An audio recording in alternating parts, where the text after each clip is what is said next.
Graças a Deus, Deus é bom. Abramos nossas Bíblias lá no Antigo Testamento, profeta Isaías, capítulo 61.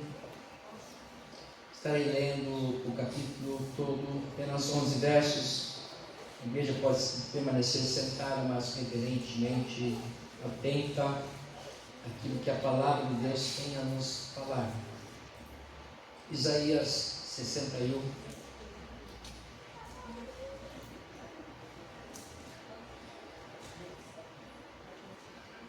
Diz assim a palavra do Senhor, as boas novas da salvação. O Espírito do Senhor está sobre mim, porque o Senhor me ungiu para pregar boas novas aos quebrantados. Enviou-me a curar os quebrantados de coração, a proclamar libertação aos cativos e a pôr em liberdade os algemados, e a apregoar o ano aceitável do Senhor e o dia da vingança do nosso Deus, a consolar todos os que choram, e a pôr sobre os que em Sião estão de luto em coroa em vez de cinzas, óleo de alegria em vez de pranto, veste de louvor em vez de espírito angustiado, a fim de que se chamem carvalhos de justiça, plantados pelo Senhor para a sua glória. Edificarão os lugares antigamente assolados, restaurarão os de antes destruídos e renovarão as cidades arruinadas, destruídas de geração em geração. Estranhos se apresentarão e apacentarão os vossos rebanhos, estrangeiros serão os vossos lavradores e os vossos vinhateiros. Mas vós sereis chamados sacerdotes do Senhor, e vos chamarão ministros de nosso Deus. Comereis as riquezas das nações e na sua glória vos gloriareis. Em lugar de vossa vergonha tereis dupla honra, em lugar da afronta exultareis na vossa herança. Por isso, na vossa terra possuireis o dobro e tereis perpétua alegria. Porque eu, o Senhor, amo o juízo e odeio a iniquidade do roubo. Dar-lhes-ei fielmente a sua recompensa, e com eles farei aliança eterna. A sua posteridade será conhecida entre as nações, e os seus descendentes no meio dos povos. Todos quantos os virem, os reconhecerão como família bendita do Senhor. Regozijar-me-ei muito no Senhor, a minha alma se alegra no meu Deus, porque me cobriu de vestes de salvação e me envolveu com um manto de justiça, como noivo que se adorna de turbante, como noiva que se enfeita com as suas joias. Porque como a terra produz os seus renovos, e como o jardim faz brotar o que nele se semeia, assim o Senhor Deus fará brotar a justiça e o louvor perante todas as nações. Amém. Oremos ao Senhor.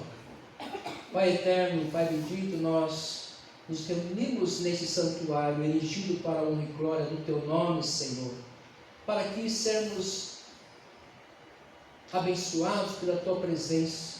Já louvamos o Teu nome, Senhor Deus, com alegria no coração, com nossa singeleza do nosso ser. E agora, Senhor, clamamos que o Teu Espírito Santo continue agindo agora, tocar a nossa alma pela Tua palavra, por aquilo que o Senhor tem a nos dizer, a começar pelo meu coração, pela minha mente. Que o Senhor nos renove, nos transforme, que possamos ser alimentados, para que possamos viver segundo a Tua santa vontade. Abençoa-nos como Tua igreja, é a nossa oração, no Teu nome, Jesus, nosso Redentor, nosso Pastor amado. Amém. Amada igreja, vivenciamos hoje mais um momento de reflexão, nesse período que antecede a paixão e Páscoa, momento de nós repetirmos a nossa vida, a caminhada, a nossa postura diante de Deus e da sociedade, principalmente, primordialmente, nossa postura diante de Deus, da nossa concepção de Deus, porque infelizmente cada um tem uma concepção distorcida, diferente da outra. Eu falo distorcido porque é diferente do outro, e Deus é um só, nós precisamos entendê-lo como Ele é. E é por isso que Ele já nos fala, mesmo aqui nesse profeta Isaías, no seu capítulo 55, que nós não conhecemos os seus pensamentos, e nem os seus caminhos. Então nós não podemos nos arrogar, dizer que nós conhecemos Deus. Acho que é uma pergunta que devemos fazer constantemente, é: quem é o Senhor? Nos ajuda a entendê-lo melhor. Esse texto é a pregação há séculos antes do nascimento do Senhor Jesus. O profeta Isaías está aqui apregoando, por força e obra do Espírito Santo de Deus, que haveria de vir, aquele que anunciaria o Evangelho, ou seja, o Evangelho de maneira diferentemente pregada por Deus encarnado. Séculos antes de Cristo ser encarnado, nós já temos essa profecia que haveria de vir aquele que haveria de proclamar a libertação aos cativos e pôr liberdades aos algemados, não nas cadeias públicas, não só também, mas especialmente aos algemados pelo pecado, pelas mesmices, pela nossa própria sabedoria. Ele ia apregoar o ano aceitável do Senhor, e também o dia da vingança do Senhor, o dia em que Ele julgaria, e também o dia viria para consolar aqueles que choravam.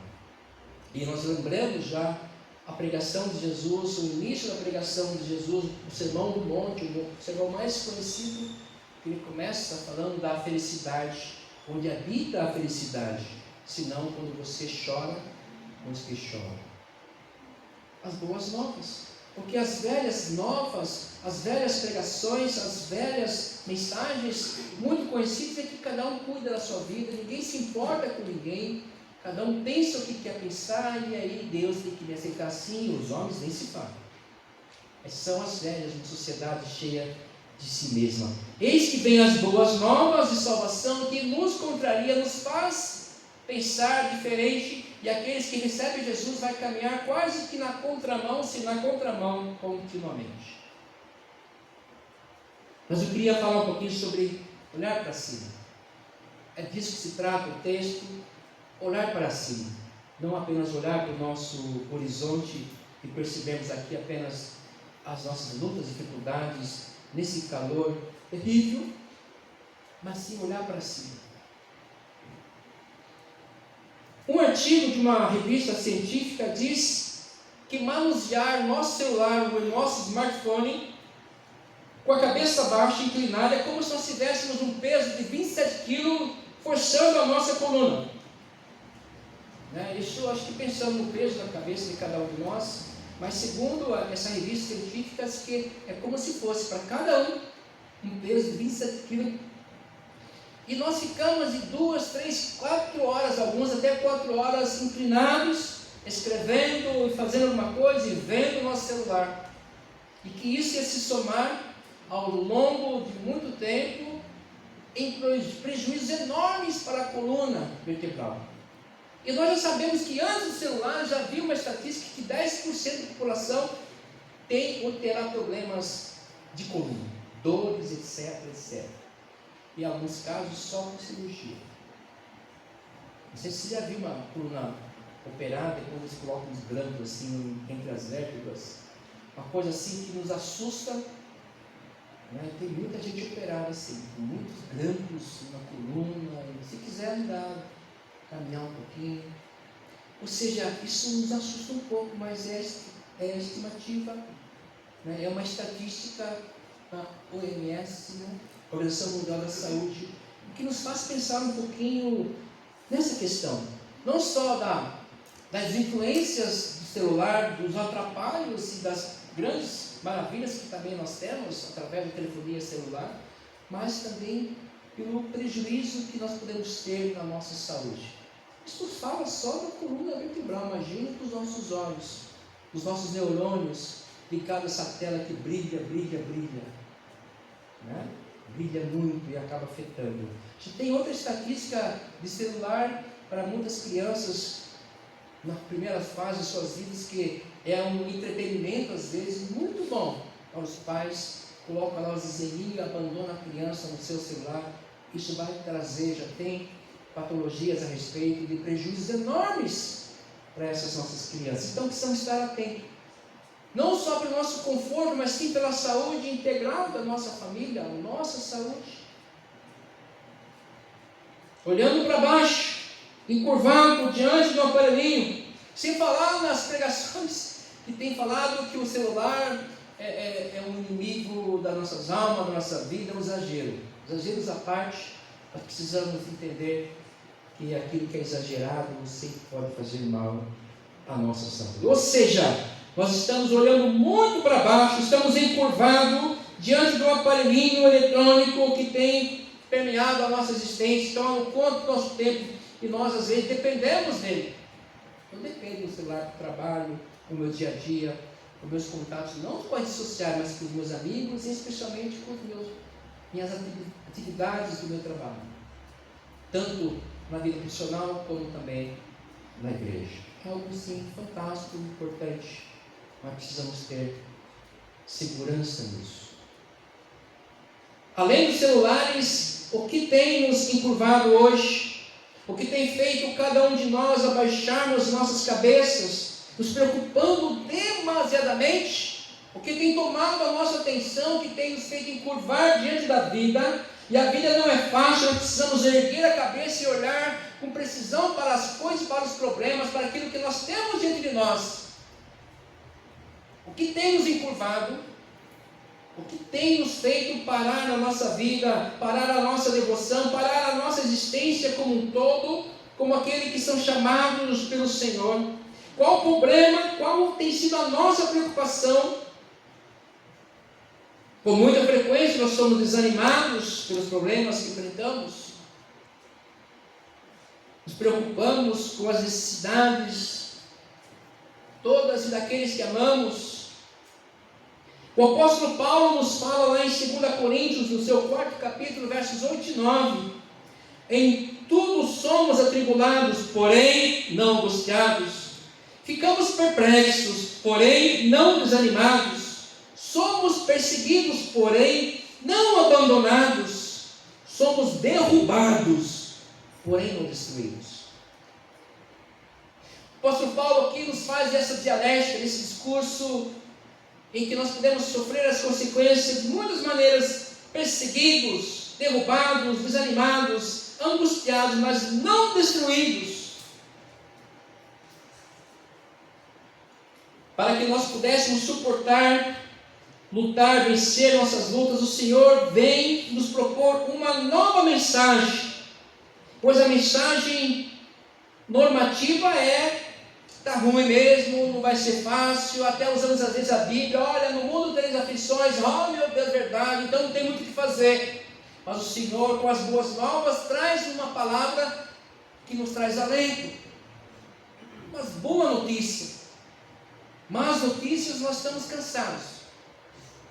Eu não sei você, mas dificilmente assisto TV normal, porque é só criminalidade, só coisa horrorosa. É muito difícil. Tem que escolhermos alguns horários para a gente assistir alguns programas, alguns telejornais, porque é só péssimas notícias, as mesmas na verdade. Mas o Senhor sabe disso também e traz para nós, para mim, para você hoje, uma nova mensagem.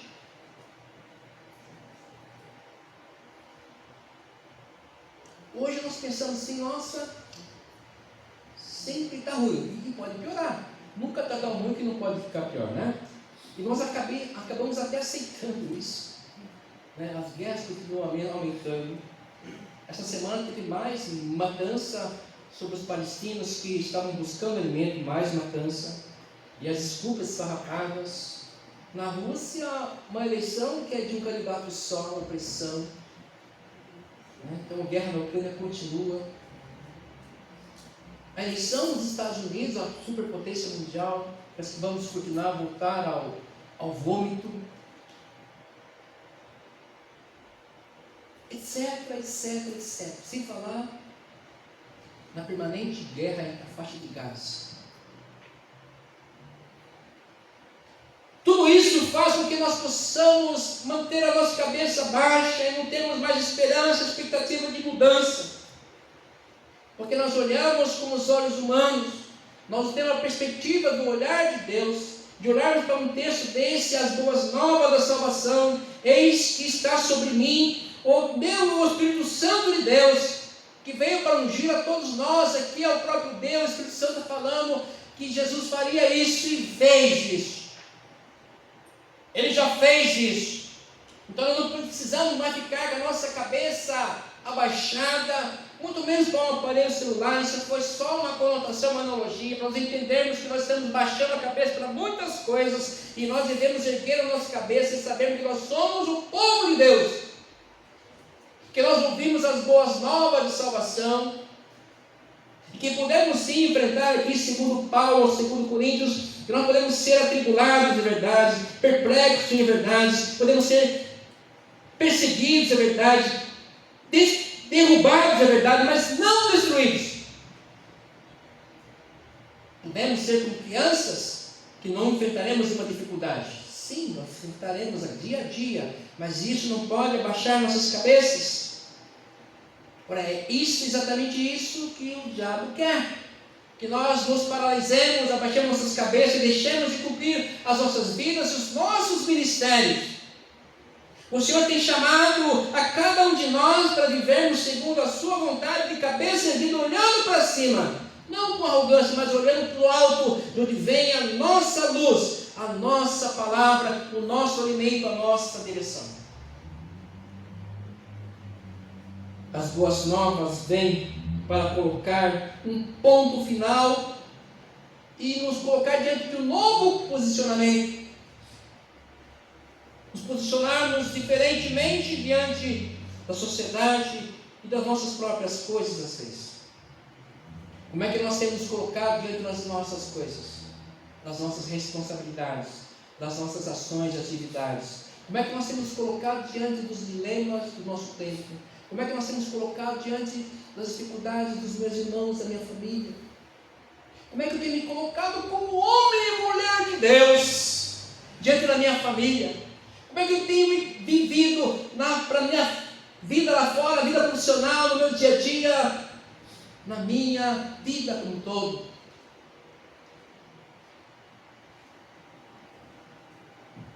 Espero que não de cabeça baixa, porque isso nós já vimos que pode trazer problemas para a nossa saúde, não só para a nossa coluna, mas para a nossa vida como um todo, nos calando, nos fazendo consentir com muitas dificuldades que às vezes nos alejam e nos imobilizam. Jesus nunca andou de cabeça baixa. O apóstolo Paulo nunca andou de cabeça baixa. Muito pelo contrário, nas horas mais duras, difíceis, Paulo especificamente, ele proclama na sua palavra também lá em Romanos capítulo 8, versos 36 e 37, por amor de ti somos entregues à morte continuamente.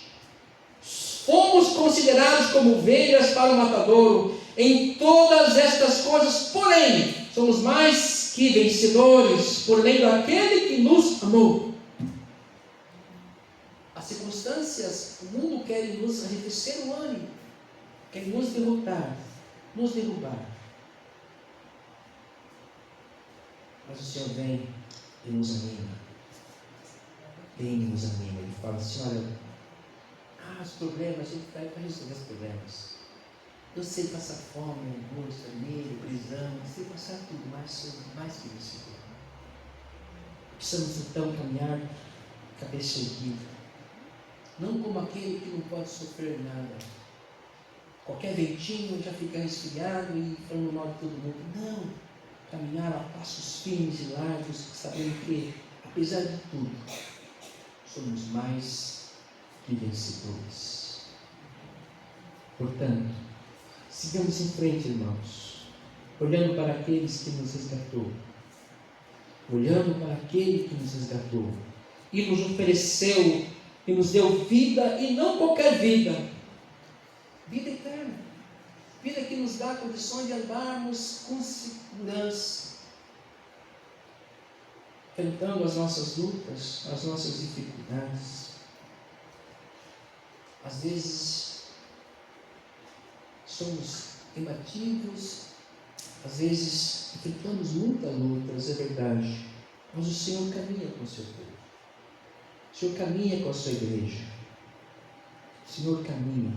Ele vem para mudar as nossas circunstâncias, mudar a nossa expectativa, mudar essa expectativa proposta de enfermidades e doenças físicas até, emocionais, mas Ele quer nos mudar, nos colocar sempre em sintonia com a sua vontade. Ele quer mudar as histórias.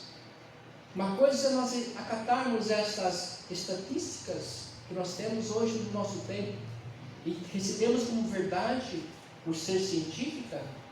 Outra coisa é nós concebemos como nossa verdade, verdade para a minha vida, para a nossa sociedade. Não, precisamos lutar e mudarmos isso. Olharmos para cima, para o alto. Isso vai mudar a nossa postura, levantar a nossa espinha.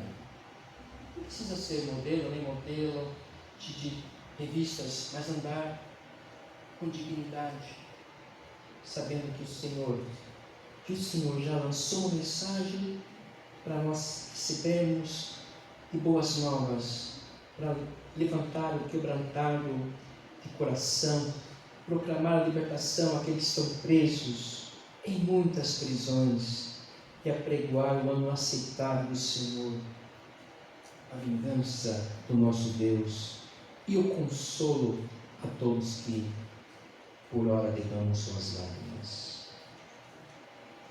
O Senhor faz justiça aos oprimidos e dá pão aos que têm fome, liberta os presos nos pecados, abre os olhos aos cegos de entendimento, levanta o abatido, Ele ama os justos. Sabe o que Jesus diria àquele que hoje está cansado, sem alento, sem fé, sem esperança? Sabe o que Jesus diria para esses e para nós hoje, que às vezes estamos um pouco cansados, sem muita esperança, sem muito alento? Então, Mateus, você conhece esse texto, Mateus 11, versos 28 a 30, Jesus diria assim para nós hoje, para mim e para vocês: venham a mim todos vocês que estão cansados, sobrecarregados, e eu, Jesus, vos aliviarei. Tomai sobre vocês o meu jugo não é o jugo dos filósofos, dos pregadores do nosso tempo, o meu jugo, o meu evangelho, não o evangelho distorcido, as velhas, novas pregadas. Tomai sobre vocês o meu jugo e aprendam de mim. Aprendam de mim, Jesus. Nós temos hoje visto pessoas ensinando com regrinhas como caminhar na vida dessa igreja humana. Nós temos que olhar para Jesus. Ele tem nos ensinado como caminhar. Tomai o meu jugo e aprendam de mim, porque sou manso. Jesus fala: eu sou manso, não sou aquele que luta contra todo mundo, aquele que não acata ninguém, aquele que não recebe ninguém, aquele que só olha para os seus pensamentos. Sou manso e humilde de coração. Ou seja, essa é a boa nova do Evangelho. É a desandar a contramão da nossa sociedade, do nosso coração. E vocês acharão descanso se assim procederem. Como? Tomando o jugo de Jesus, aprendendo com Ele, sendo manso e humilde de coração, numa sociedade tão difícil, num mundo que nos impõe tantas barreiras, tantos desafios. Mas Ele fala: vocês acharão descanso para a sua alma, porque o meu jugo aqui, Jesus está falando da minha palavra, a minha vontade, a minha caminhada, os meus ensinos, é suave. O meu fardo é leve. E quando Ele fala de fardo, Ele fala assim: olha, se você se confessar, se entregar a mim, eu cancelo os seus pecados, liberte as suas algemas, as suas correntes, os pesos que estão sobre a nossa mente, a nossa vida. Às vezes o passado, Ele cancela tudo e podemos caminhar, levantar. Ele curou várias enfermidades, e sempre funciona. Toma sua cama, sua maca e vai embora. Levanta essa cabeça e segue. Os seus pecados estão perdoados, segue. Pega as suas coisinhas e segue a vida, não fica preso à sua cama, às suas macas. Levante a cabeça, porque o meu fardo é leve. Olha para cima, não para baixo. A primeira coisa que nós fazemos quando enfrentamos dificuldade, nos prostramos. Eu volto a falar, não é ser arrogante e orgulhoso, mas saber que Deus caminha com a gente. É ter a convicção de que, apesar das circunstâncias, Ele nos fortalece. Ah, pastor, eu estou com esse. O Senhor nos fortalece. Pastor, eu estou passando aqui. O Senhor vem e nos fortalece. E quando a gente não consegue, a gente clama junto com o nosso irmão, nossa irmã. A gente ora juntos. Abraça, choramos juntos. Nisso está a felicidade. Feliz é aquele que chora com os que choram. É quando nós compartilhamos as nossas dificuldades.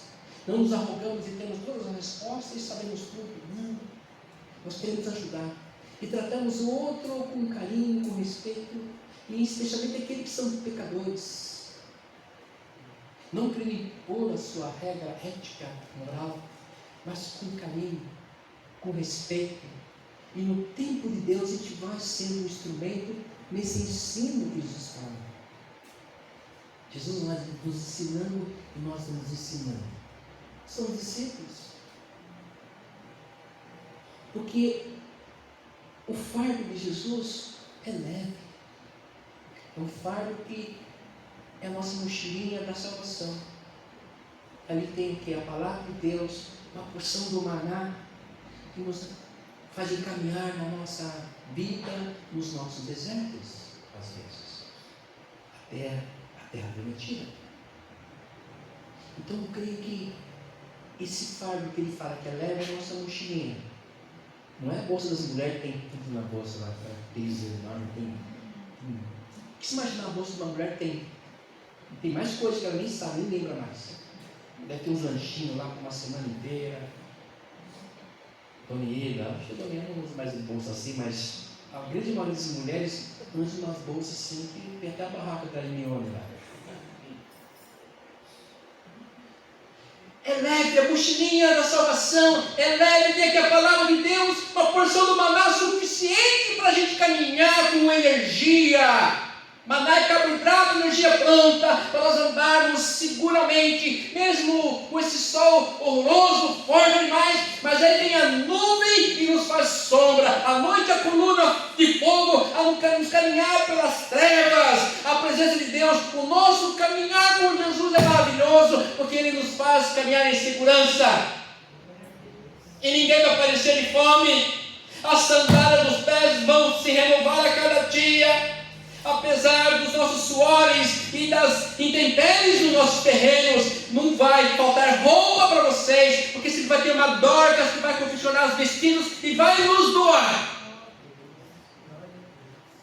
Esse é o nosso Deus. Ele fala, é caminhada comigo, caminha comigo, eu sou manso, eu sou humilde, eu não sou arrogante, você não tem que ficar com arrogante porque eu sou crente. Não, o crente é humilde. É aquele que abraça, que chora, que ajuda, que impulsiona, que anima, que motiva e que trabalha muito, que estuda muito, porque ele sabe o Deus que ele segue, que é vivo e vai caminhar com ele. Nós somos impulsionados pelo Espírito Santo de Deus a olhar para cima, de onde vem o nosso manancial, onde vem a água viva do altar e nos alimenta, nos mata de sede, mas a nossa sede, a nossa fome, que às vezes parece insaciável, mas o pão da vida vem e nós somos saciados. Aquilo que Cristo disse para a mulher samaritana, nós se comer da água que eu tirar, já beber da água, não terá mais sede, do pão que eu der, você não terá mais fome. E eu vou caminhar com tranquilidade, só com a mochilinha bem vazia, a palavra de Deus, e a porção do maná é necessária para a nossa vida. Igreja, nós temos os nossos desafios do nosso tempo, que às vezes são poucos, mas somos filhos do Rei. Ele nos ama e tem nos proposto um caminho maravilhoso, mesmo que na contramão, mas é o caminho de vida, de paz, de vida eterna. Enfrentemos o que nós enfrentamos, somos mais que vencedores, porque somos chamados para isso. Ele vem com essa boa nova para mim e para você. Então levante a cabeça. Às vezes a pancada é dura, mas aguentemos o escudo que ele nos deu. Efésios capítulo 6. Tomemos a armadura da nossa fé, capacete de salvação, e aquilo que o Senhor tem proposto, nos oferecido a cada dia. Reflitamos sobre esta palavra, e que o Espírito Santo nos revele cada dia o seu amor e a sua graça. Amém. Vamos louvar o Senhor com alegria. 119, com Cristo, um mundo novo. Esse cântico nos propõe cantarmos em pé, claro, e com muita energia, muito alento. Forte igreja, chama-nos Jesus. Fiquemos em pé.